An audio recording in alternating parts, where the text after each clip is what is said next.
নমস্কার বন্ধুরা, পম্পার নতুন চ্যানেলে আপনাদের সবাইকে স্বাগত। আজকে আমি বানাবো মশলাদার ফুলকপি আলু ভাজা। তো তার জন্য প্রথমে কড়াইতে তেলটা গরম করে নিয়েছি। তেলটা গরম হয়ে যাওয়ার পর তার মধ্যে আমি পেঁয়াজ দিয়ে দেবো।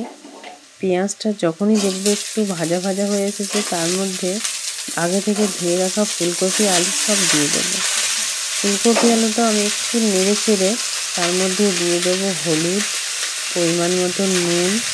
দেওয়ার পর গ্যাসের ফ্লেমটাকে মিডিয়ামে রেখে এটা আমি ঢাকা দিয়ে ভাজতে থাকবো। যতক্ষণ এটা হলুদের গন্ধটা না যাবে ততক্ষণ অবধি এটাকে আমি ভাজবো।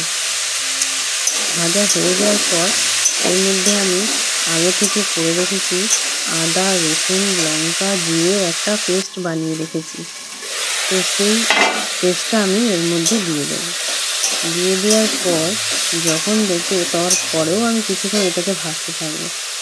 যতক্ষণ মশলার গন্ধটা না যাবে ততক্ষণ এটা আমাকে করতে থাকতে হবে।